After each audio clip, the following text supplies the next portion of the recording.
Como podemos definir o DNA?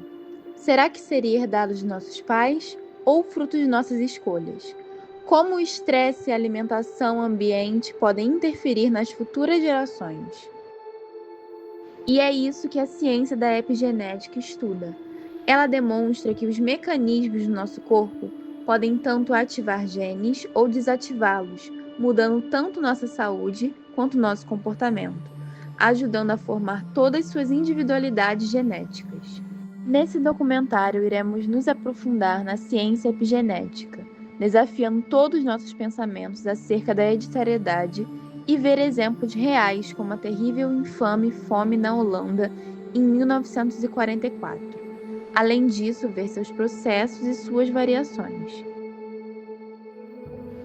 Primeiramente, para entendermos a epigenética, precisamos compreender os fatores epigenéticos e como eles funcionam.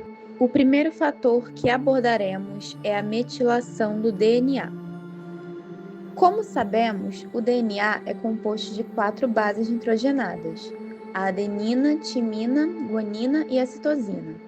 Quando a citosina e a guanina estão lado a lado, elas recebem o apelido de CPG, e essa sequência costuma se repetir várias vezes nas áreas que controlam os genes. A metilação no DNA é uma reação química que ocorre na citosina e muda o status de um CPG. Em geral, quando o CPG não está metilado, o gene que vem em seguida consegue ser desenrolado da fita do DNA e funcionar. Quando o CPG está metilado, ele fica preso e, portanto, está desligado.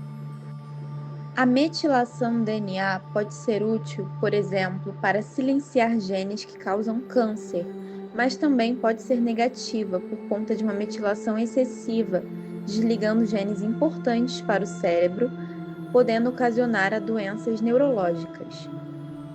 Lembrando que não existe uma alteração na sequência das bases, e sim algo acima do genoma. Por isso, recebe o nome de epigenética. Epi é o que está acima do genoma, não muda o que está dentro dele. O segundo fator abordado será a modificação nos histonas. Os histonas são proteínas, onde o DNA é enrolado e forma uma estrutura chamada cromatina. Em geral, a modificação dos histonas funciona deixando a cromatina mais frouxa. Essa é a acetilação, que facilita a leitura dos genes, ou pode ficar mais compacta, a metilação, silenciando os genes. Um exemplo disso é o cérebro. Quando você aprende algo novo, as histonas nas células nervosas afrouxam, permitindo que os genes relacionados à memória sejam ativados e o DNA seja lido para produzir as proteínas necessárias.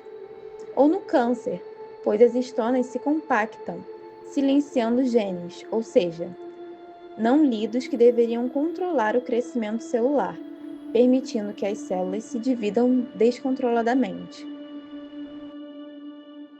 O último fator abordado será o RNA não codificante. Pode ser definido como pequenas moléculas de DNA que regulam a expressão gênica. Traduzindo, eles ajudam a controlar quando, onde e em que quantidade os genes são ativados ou desativados. Além disso, podem impedir a produção de certas proteínas, afetando processos como inflamação e crescimento celular.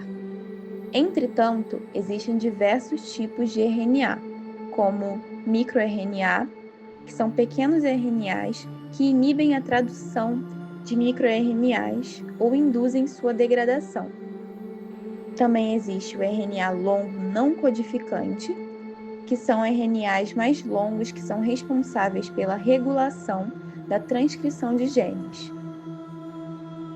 Existem os cRNA, que silenciam genes ao degradar microRNA, e piRNA, que é um tipo de RNA não codificante encontrado em células germinativas, óvulos e espermatozoides. Sua principal função é proteger o genoma, conjunto completo de material genético de um organismo, dessas células silenciando elementos transponíveis, sequências de DNA que podem se mover ou copiar dentro do genoma, e evitando mutações. Um exemplo de tipo de RNA não codificante em ação pode ser o IncRNA, que modifica a estrutura do DNA e no câncer de mama pode ajudar na metástase, que é quando as células cancerígenas se espalham por todo o corpo. Só por curiosidade, o conceito de epigenética foi criado pelo embriologista e geneticista britânico Conrad Waddington. Mas como será que a epigenética pode influenciar na nossa saúde? Bom, durante a Segunda Guerra Mundial, no inverno de 1944 até 1945, a Holanda sofreu um bloqueio nazista, que resultou em uma escassez severa de alimentos. Alguns estudos estimam que cada holandês dispunha de comida equivalente a 370 calorias por dia, o que levou à desnutrição generalizada e à morte de milhares de pessoas.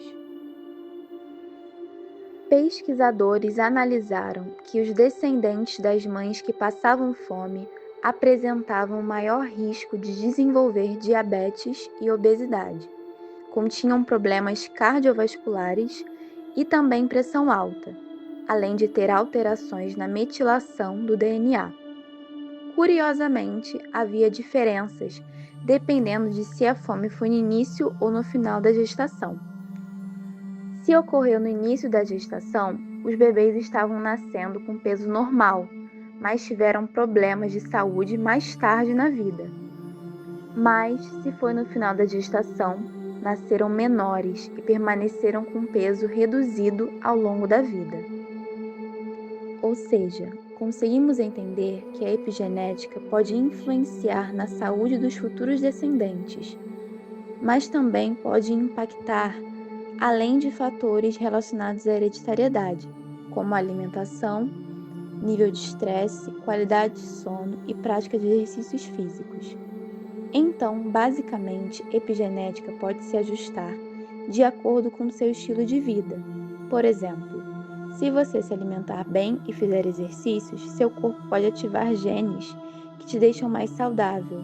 Ou se você tiver muito estresse e dormir mal, seu corpo pode ativar genes que aumentam o risco de doenças.